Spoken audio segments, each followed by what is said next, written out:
El Cretácico Superior, reino de los dinosaurios. Hace 100 millones de años, los antiguos bosques estaban llenos de vida. No solo dinosaurios, sino insectos, reptiles, anfibios y pequeños animales que merodeaban los matorrales. El ecosistema del bosque tropical en una tierra prehistórica de invernadero es uno de vida y muerte. Y a veces también una ventana hacia el pasado lejano.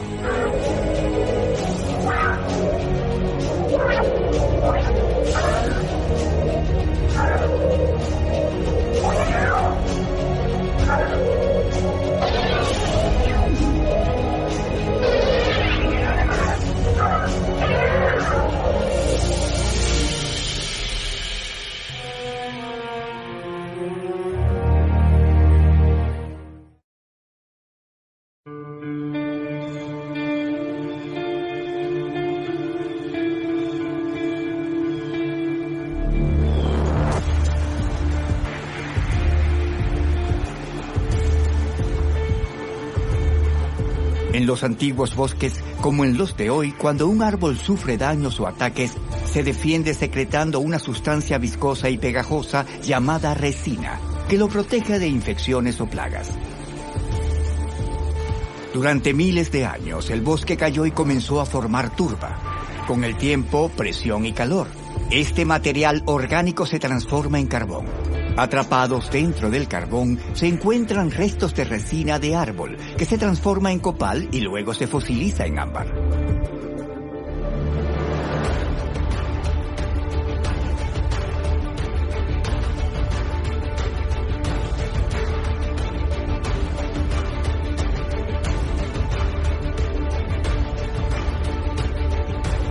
A veces quedan atrapados en la resina restos orgánicos como plantas de varios tipos, incluso flores, o animales como insectos, arañas, ranas y lagartijas que reciben el nombre de inclusiones biológicas.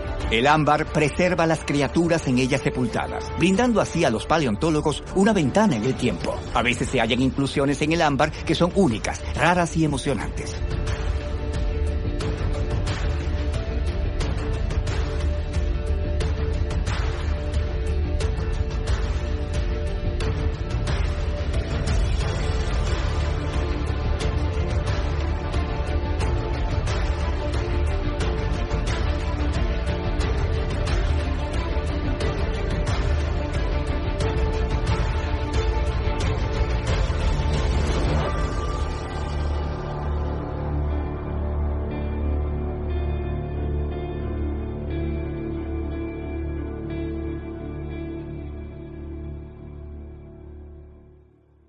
Muchos investigadores en el mundo consideran que el ámbar es el santo grial de la paleontología.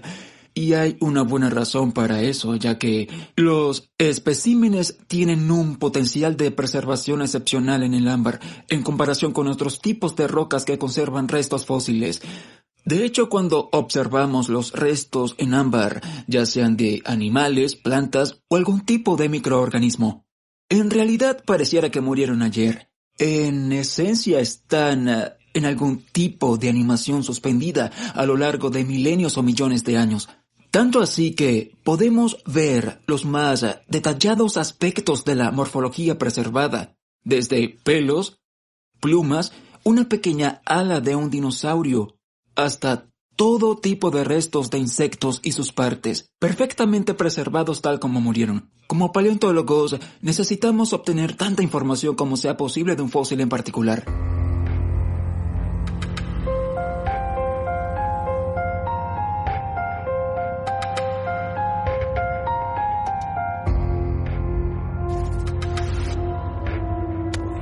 Digamos que vas a una excavación a recolectar fósiles. La mayoría de ellos se producen por compresión porque han estado enterrados durante millones de años y han sido aplastados en 2 dimensiones. El ámbar es muy diferente porque los especímenes están preservados en un espacio tridimensional. El sueño de todo paleontólogo es poder estudiar esos fósiles bajo el microscopio y ver los más mínimos detalles de sus morfologías preservadas durante millones de años. La forma en que hallamos ámbar en Australia, especialmente en el yacimiento Anglesey, es un poco diferente a cómo encuentran ámbar en el resto del mundo. Es muy similar a como encuentran ámbar en Birmania, en yacimientos de carbón, pero el ámbar báltico o dominicano, que son muy famosos en el mundo, no son hallados de esa forma, sino erosionando ese ámbar de esos yacimientos después de miles de años, muy próximo quizá al mar Báltico o de República Dominicana. Obtenemos varios tipos de resinas que son muy claras y doradas como esta. Quizás un poco más oscuras como esta de aquí. Algunos son de color rojo y otros verdes. Tenemos el ámbar de Australia, que es un tipo de ámbar verde muy raro. Y uno muy raro de color azul en República Dominicana. El ámbar tiene diferentes formas, tamaños y colores que reflejan los diferentes tipos de árboles y lo que llamamos procesos diagenéticos a lo largo de millones de años.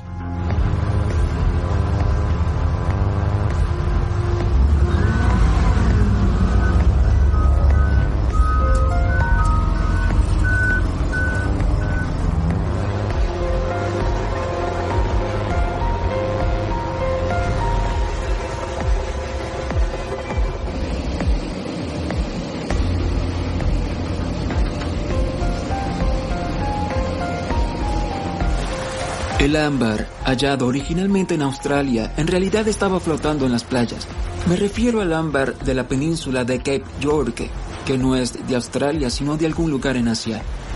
Y la razón para eso es que el ámbar flota en las aguas oceánicas debido a su densidad, que es muy baja, y pueden viajar distancias muy largas con las corrientes. Es sorprendente la diversidad de formas que existen para encontrar ámbar en el archivo geológico.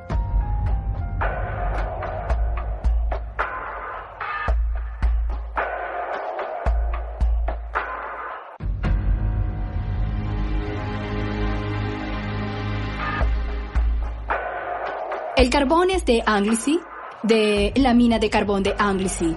Un grupo de investigadores de Monash halló este carbón muy rico en ámbar que no esperábamos encontrar. Fue muy emocionante porque encontraron varias piezas, las llevaron a Monash y ya tenemos un par de años trabajando en ellas. Pero iban a cerrar la mina, así que les pedimos acceso al área donde sabíamos que estaba este carbón.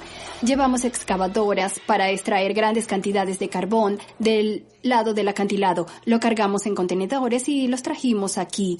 Y ahora tenemos muchísimo carbón. En el carbón que recibimos de la mina, cuando fuimos allá, había una franja específica donde hallamos mucho ámbar. Pero les dijimos que extrajeran un bloque de todo el carbón en los contenedores. Solo esto sería el área que tiene ámbar. Y ahí mismo hay un porcentaje más pequeño que también tiene ámbar suficiente para ver cosas porque es mucho más claro. Sí, mucho más claro. Así que cuando preparamos el ámbar para identificarlo, lo vemos en un bloque de carbón como este. Por lo general es una pequeña masa naranja o verde dentro del carbón. Y la idea es intentar extraerla sin dañarla lo menos posible. Para eso usamos herramientas como las de los dentistas, picos, sondas o pedazos de metal con una punta de raspar el carbón que rodea el ámbar e intentar dejarlo en una pequeña base o columna que luego podemos romper para llevar el ámbar a otro lado. El problema es que el ámbar es increíblemente frágil. Para intentar extraerlo usando este método tenemos que ser en extremo cuidadosos y solo centrarnos en piezas grandes de ámbar porque son las que más valen la pena extraer de esta forma. Para el resto tenemos otros métodos. Así que en el yacimiento de Anglesey obtenemos diferentes tipos de ámbar, como el oxidado, que ha sido alterado por el agua y la atmósfera por estar cerca de la superficie. También tenemos ámbar muy claro, lo que llamamos ámbar oscuro. Tenemos ámbar turbio de color verde y naranja, que son estos de aquí. Desafortunadamente no son muy útiles porque son turbios y no podemos ver su interior para buscar inclusiones. El ámbar oscuro es así porque tiene muchas cosas en su interior. En su mayor parte tiene mucho material orgánico y mucho carbón en su mayoría. Y tenemos el de material claro, que es el que queremos extraer. Queremos ver material claro, ya sea verde o naranja, que tenga inclusiones. A la fecha, hemos encontrado más inclusiones en ámbar verde que en el naranja. ¿Por qué? No lo sabemos. La diferencia en el ámbar es, en esencia, el color. Pero sabemos que el verde tiene más inclusiones por alguna razón. No sabemos por qué. Quizás tiene mejor sabor, más azúcar, o quizás son más pegajosos, pero no lo sabemos. Una gran parte de la paleontología se enfrenta a pequeñas probabilidades que se desvanecen, ya que si tienes un bosque antiguo, no todos los árboles producen resina, y no toda la resina que se produce entrará en contacto biológico para tener inclusiones. Y a partir de ahí, no todos los bosques se transforman en carbón. Y no todo el carbón se preserva para que lo veamos. Y no todo el carbón preservado puede ser hallado por nosotros para hacer investigaciones. Así que en esencia hay mucho por explorar. Y luego los clasificamos y obtenemos un ámbar más claro. Un ámbar, algo así como este. Y ahí podemos comenzar a ver si tiene inclusiones. Si tenemos suerte, podríamos extraer una buena pieza. Cuando obtenemos una colección de ámbar de una pieza de carbón, la vemos bajo el microscopio. La pintamos con agua para aclararla más y echamos un vistazo para ver si tiene inclusiones biológicas. Por lo general obtenemos inclusiones muy pequeñas porque trabajamos con fragmentos muy pequeños de ámbar, pero a veces obtenemos piezas más grandes y es emocionante cuando lo hacemos porque significa que podremos tener inclusiones más grandes.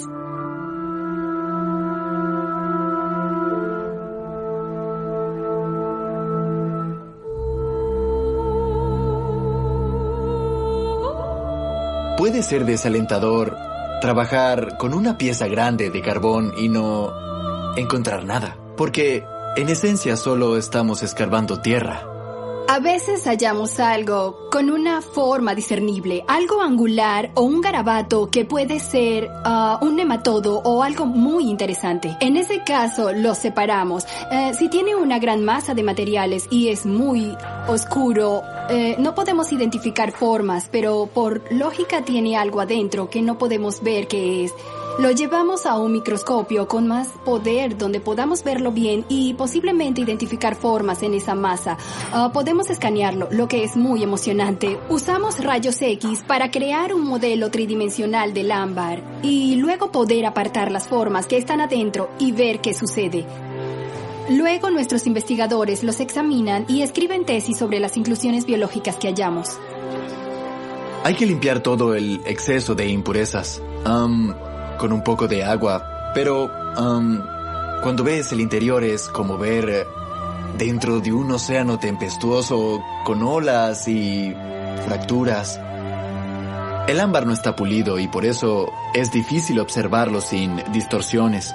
Para eliminar esas distorsiones, podemos sumergirlo temporalmente en algún aceite esencial como los que conseguimos en la farmacia.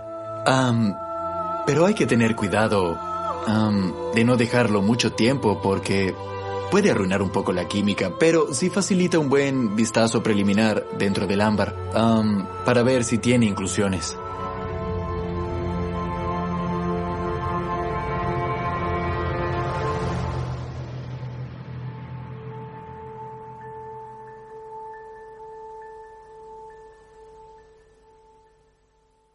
Muchos se sorprenden al verlo. Cuando ven el espécimen en un microscopio pueden observar los pelos de una mosca y sus patas a la perfección. Pueden ver cada aspecto de una criatura que podría tener 100 millones de años o más. Luego buscamos otros fósiles. Podríamos buscar insectos o restos de plantas. Si conseguimos algo interesante, podemos hacer una incrustación más permanente en la resina. Es algo que hacemos y luego la pulimos. Para protegerlos, endurecerlos y evitar que se sigan fragmentando, los pulimos para poder ver si dentro del ámbar hay inclusiones y tratar de identificarlas.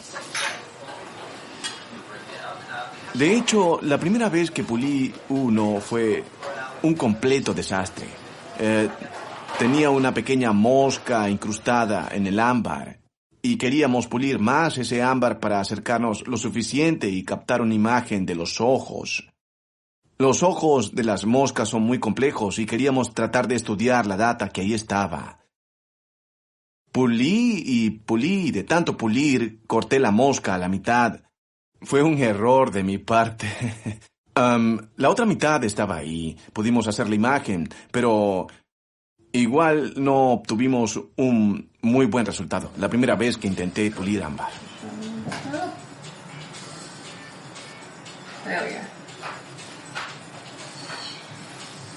Encontramos ácaros, nematodos, pedazos de musgo. Son cosas muy pequeñas, pero igual es muy emocionante porque tienen 40 o 42 millones de años.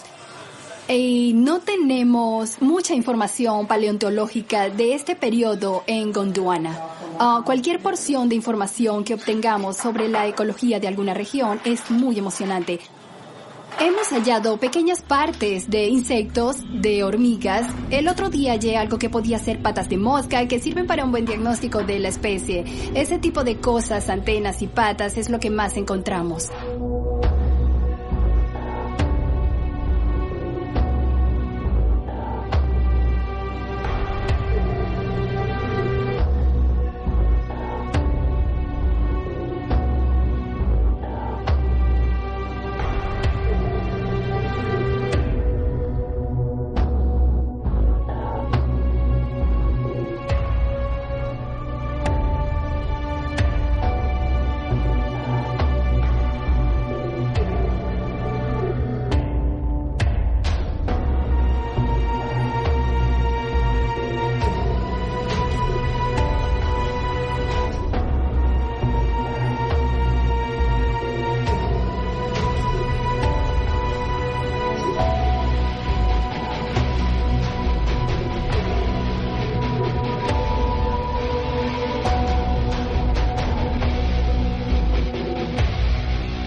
Mi especialidad son las plantas y la geología y la interacción entre ellas. Son cosas que disfruto mucho hacer, este tipo de trabajo con el ámbar y poder encontrar plantas dentro de la resina de una planta es muy emocionante, sí.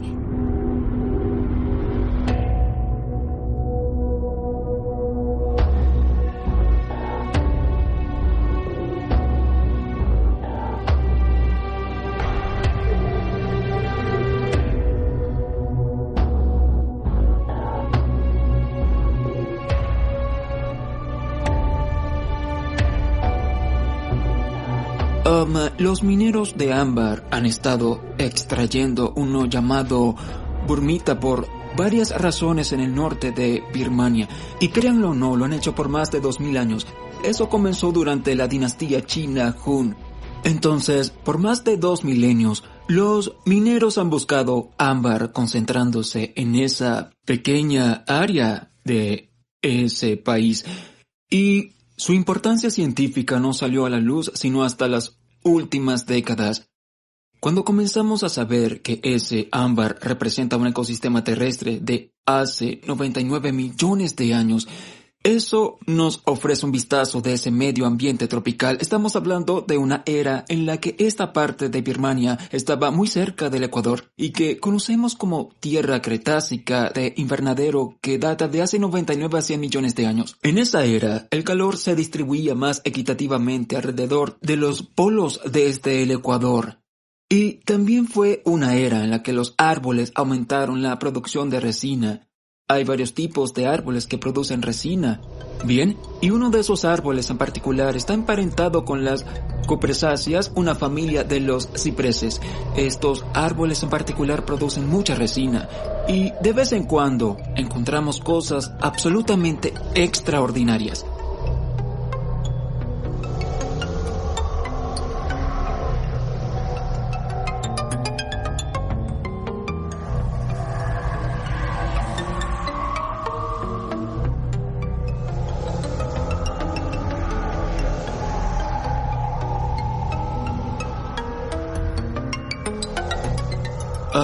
Recientemente hallamos un ala de dinosaurio en una burmita. Un estudiante está estudiándolo en este momento. Es muy importante porque podemos ver las plumas individuales y también tejido y huesos. Tenemos mucho trabajo por hacer para intentar reconstruir lo que esa ala representa. ¿Es un dinosaurio aviar o un dinosaurio no aviar? Los dinosaurios aviares representan a las primeras aves, o es otra cosa, algún tipo de dinosaurio terópodo. Con suerte, si estudiamos esa ala y sus plumas, podremos averiguar exactamente a qué perteneció esa ala en términos de si era o no un dinosaurio aviar. El ámbar es una burmita cretácica de Birmania. Tiene alrededor de 99 millones de años. Y dentro de esta pieza en particular que estoy estudiando hay una punta de ala de dinosaurio. Así que adentro se pueden ver las plumas y eso puede proporcionarnos conocimientos sobre la morfología de las plumas y su desarrollo evolutivo en el tiempo. Junto a esa punta de ala hay inclusiones de artrópodos que nos pueden brindar un poco más de conocimiento sobre interacciones ecológicas. Se creía que muchos dinosaurios terópodos, no solo los aviares, tenían plumas. Sin embargo, debido al tamaño del espécimen que tenemos, es muy probable que sea joven.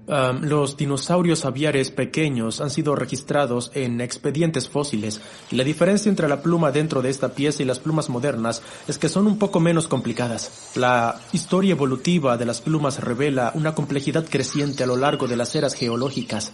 Y si bien estas plumas son similares a las de las aves modernas, no son lo mismo. Carecen de algunas características distintivas que nos permitirían determinar el hecho de que es un ave moderna, a diferencia de algo más primitivo. Nuestros próximos pasos para analizar esta pieza es poder aislar los diferentes tipos de plumas que encontremos. Un solo espécimen tendrá más de un tipo de morfología de plumas, y si podemos identificar cada uno, podremos entender mejor ¿dónde encaja esta especie en la historia evolutiva de las plumas modernas? Si podemos entender el medio ambiente del pasado, como el de los bosques birmanos de hace 99 millones de años, podremos comprender mejor cómo el medio ambiente moderno reaccionaría a fenómenos como el cambio climático u otras perturbaciones de la evolución y de procesos de desarrollo. Si podemos entender cómo estas especies y organismos interactuaron entre ellos y evolucionaron, es posible que podamos aplicar ese conocimiento a la ecología actual. Se han hallado especímenes con una coloración brillante. Los patrones de coloración que vemos en las aves modernas no son necesariamente únicos del presente. Incluso hace 99 millones de años, en la era en que estas plumas se desarrollaron, estos colores brillantes y patrones creativos ya existían. Sin embargo, es raro verlas preservadas en fósiles, pero hemos tenido momentos en los que hemos podido observarlos. Eso podría significar que muchos de los otros dinosaurios eran de colores brillantes, pero aún no los hemos podido observar en fósiles. Eso podría ocurrir. Con el escáner sincrotrón que esperamos concluir pronto, sería posible ver la estructura ósea y todos los huesos. Con eso no solo podríamos identificar la especie, sino también determinar la edad de la especie viendo el crecimiento óseo y señales. Si podemos hacerlo, nos proporcionará mucho más conocimiento sobre qué es este espécimen, si es joven o adulto, si ya es una especie identificada o si es algo completamente nuevo. La paleontología ha avanzado tanto en imagenología que hay varias técnicas que podemos usar para los estudios. Podemos usar varios microscopios Leica como el 205C.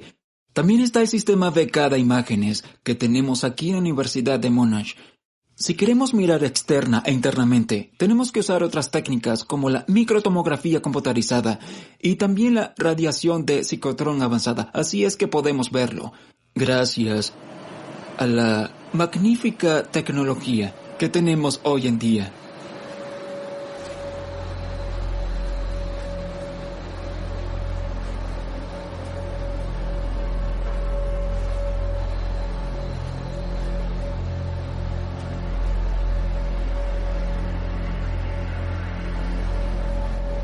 En el ciclotrón australiano, lo hicimos usando lo que llamamos el IMBL, una línea de luz médica de imágenes.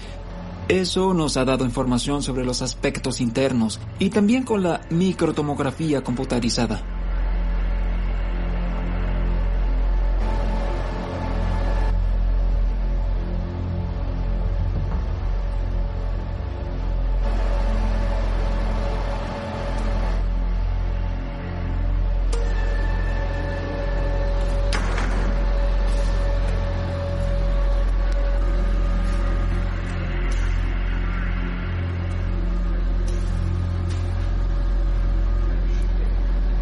Usaremos el IMBL. Lo haremos ahora. Con este método, solo necesitamos mayor resolución. La mejor manera es cortar la muestra en secciones delgadas. Lo que tengo aquí es la muestra al 75% de la escala completa. Y esta es la muestra en resolución completa. Sí. Sí.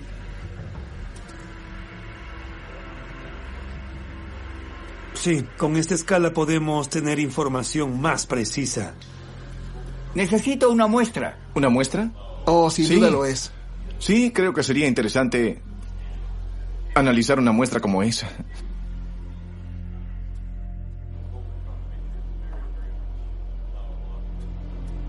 La gente siempre pregunta, cuando sostengo un fósil como este, que quizás tiene restos de dinosaurio preservados en ámbar o plumas, ¿puedes obtener ADN de ahí? La respuesta es no, pero podemos revisar los compuestos elementales y ver si hay algo preservado. Y una de las formas de ver eso es la espectroscopia Raman y el análisis FTIR. Hemos descubierto que hay una concentración de hierro, así que estos podrían ser compuestos hematológicos de la sangre que todavía están preservados. Todavía se puede obtener algo de la composición elemental. Es una técnica química avanzada que podemos usar. La espectroscopia Raman es el estudio de los enlaces moleculares en nuestra muestra y está basada en la interacción de la luz con la materia, más específicamente, en la dispersión inelástica de la luz. El concepto es que se hace incidir la luz sobre nuestra muestra y esa luz se dispersa, ya sea elástica o inelásticamente. La forma elástica indica que la energía dispersada es igual a la del haz que se hace incidir. Y la dispersión inelástica, que es la dispersión Raman, significa que la energía de la radiación dispersada es igual a la del haz de luz, más o menos la energía de los enlaces presentes en nuestra muestra. Es decir, a través de estas técnicas podemos determinar qué tipo de enlaces tenemos en la muestra y también qué tipo de moléculas tenemos ahí. Correcto. Sí. Ahora veamos esto. Aquí está todo preparado. Correcto. Ya te enviaré otras muestras. Sí.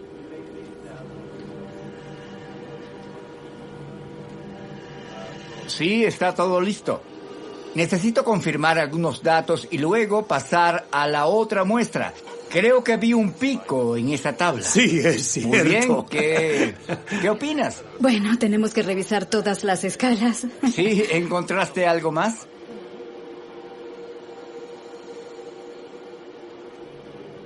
Yo también vigilaré desde aquí. De acuerdo. En términos de imitaciones de ámbar, sí, he visto muchas falsificaciones. Para que tengan una idea, hay muchas pruebas que se pueden hacer para discernir si la pieza que tienes es en realidad una pieza auténtica de ámbar o algo que alguien falsificó. Porque hay especímenes que siempre vemos en mercados donde vemos una pieza que tiene un escorpión adentro y luce muy real, pero no lo es. ¿Y cómo probamos eso? De hecho hay varias técnicas. Podemos ver los especímenes asociados si no hay nada más en la pieza. Por lo general, el ámbar tiene muchos restos orgánicos en su interior. La verdad, esa es una alarma que nos advierte eso. Si ves una pieza perfecta sin nada más que ella, sin inclusiones de otro tipo, espuma, pequeñas burbujas, nada de eso. Deberías primero asegurarte. También puedes hacer algo llamado prueba ultravioleta, prueba UV, ya que el ámbar real resplandece con un azul intenso, algo extraordinario cuando lo miras. Y es tan bueno que puedes ver hasta los patrones de flujo que también te dicen si la pieza es real o no. También cuando lo calentamos, el ámbar empieza a derretirse a 250 grados centígrados. De hecho, algunos ámbares se usan en barnices. El residuo negro se usa en barnices. También se usa con fines medicinales en medicina natural y terapias. También flota en agua de mar. Así que, si se hunde rápido en agua de mar, quizás deban considerarlo. Mucho del ámbar hoy en día es reconstituido y ha sido recalentado. Pero lo que es interesante es que, en términos de las inclusiones, a veces consigues muy finas hebras vegetales o tricomas de plantas que son tan delicadas que, si los recalientas, desaparecen. También por asociación de restos orgánicos, a veces sabes que hay un fósil que solo puede encontrarse en el período Cretácico con alas de dinosaurio y no hay problema porque ya ha sido descrito. Entonces, hay muchas técnicas que se pueden usar y debes considerarlas absolutamente todas, pero siempre un paleontólogo con mucha experiencia puede mirar la pieza y saber que no está bien o si luce bien. Es cuando puede hacer las pruebas para confirmarlo.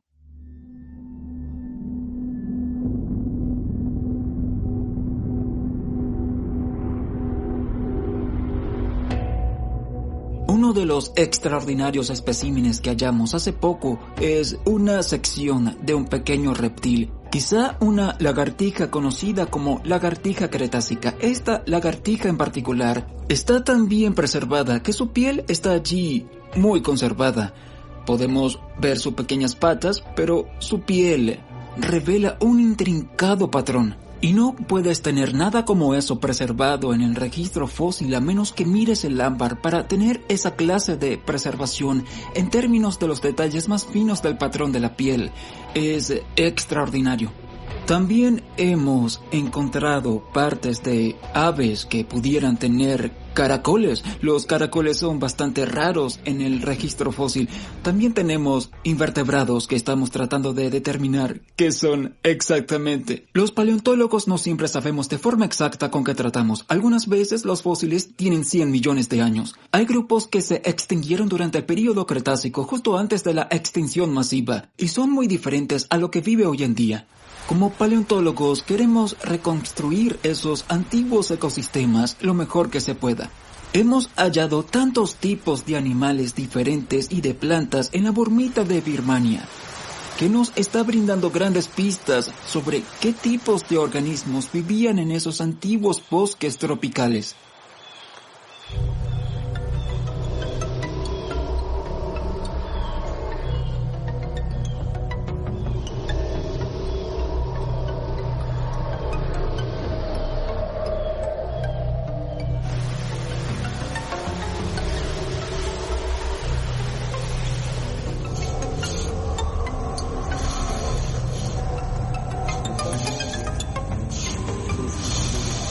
La forma en que fechamos es usando un proceso conocido como datación relativa. Tenemos que ver el carbón circundante y ubicarlo en una secuencia estratigráfica, básicamente donde existe dentro de la Tierra.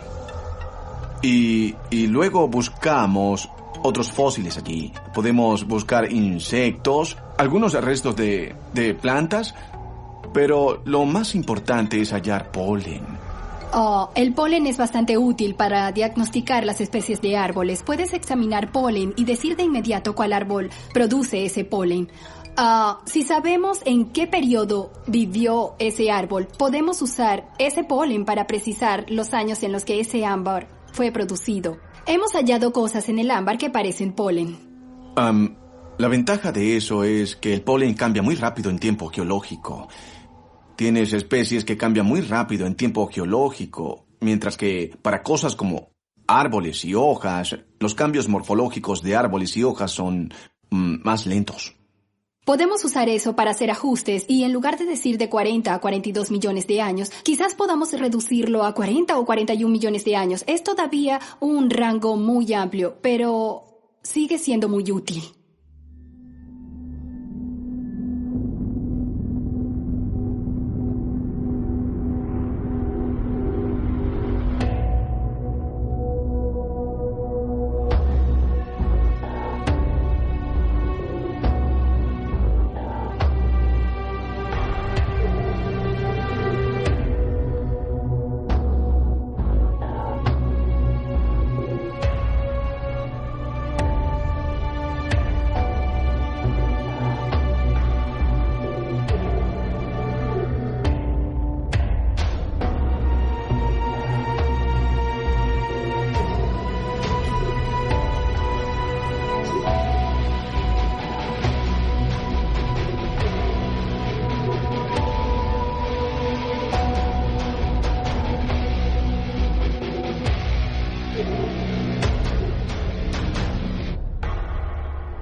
Aquí en Australia hemos hecho descubrimientos extraordinarios en los yacimientos de carbón de Anglesey que nos sorprendieron porque hallamos comportamientos preservados en muy buen estado. Hace una semana descubrimos que teníamos 2 moscas preservadas. Cuando empezamos a examinar el espécimen, vimos que podía ser una mosca, pero no estábamos completamente seguros. Y luego notamos algo un poco más profundo. Tuvimos que pulirlo bien. Y vimos una pequeña mosca pegada a otra. Y cuando lo rotamos pudimos ver que, vaya, estaban apareándose.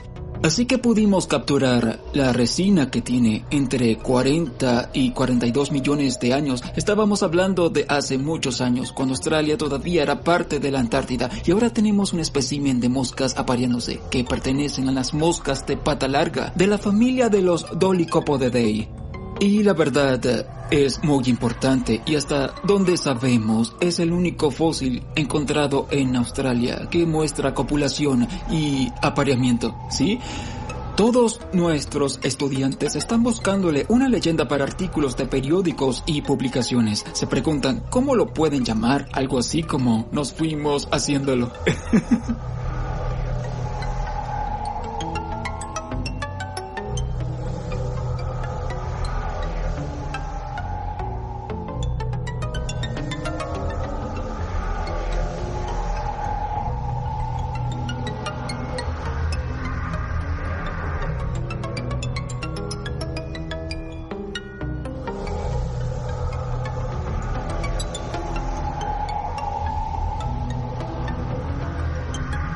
Ha habido un gran esfuerzo en las últimas décadas para aprender más acerca del ecosistema del Cretácico en Birmania a partir del ámbar, porque sabemos que era un ambiente terrestre y tropical. Como paleontólogos queremos aprender cada vez más sobre cuáles animales y organismos formaban este ecosistema en esta parte tan interesante del mundo durante este ambiente de invernadero.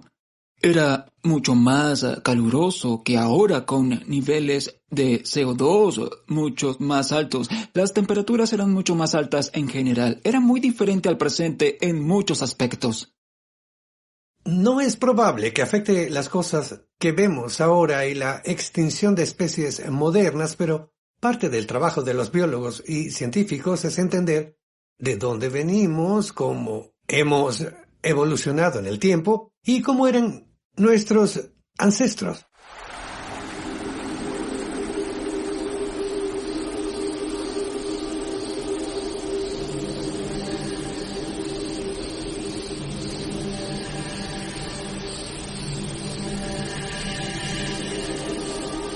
Una de las metas principales de los paleontólogos es reconstruir los ecosistemas antiguos que han existido, que es algo bastante complejo. Porque las rocas preservan de manera imperfecta los restos de fósiles, tanto que creemos que solo conocemos 1% de todos los organismos que han vivido a través del tiempo geológico. A decir verdad, no sabemos mucho, pero debemos concentrarnos en esos yacimientos que capturan esos restos antiguos, tanto como podamos en términos de diversidad. Somos afortunados de tener el ámbar para ver los ambientes terrestres.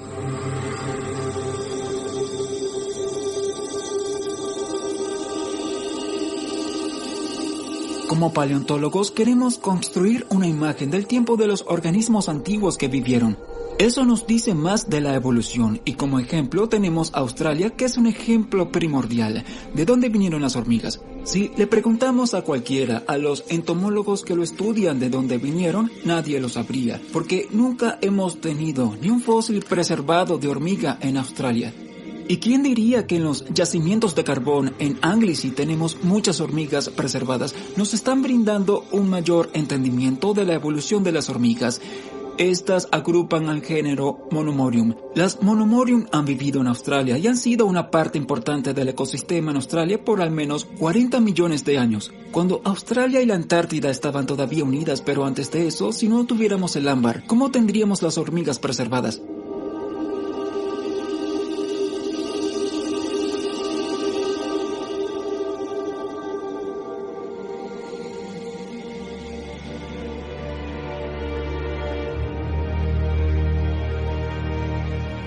Lo fascinante es que podemos ver la parte real de un animal que existió hace 100 millones de años. Eso es asombroso, y uno de los grandes privilegios de ser un científico es ver cosas que nadie ha visto antes. Hemos estado buscando eso por mucho tiempo y es muy emocionante ser capaces de ver esas imágenes únicas de la historia de los mamíferos.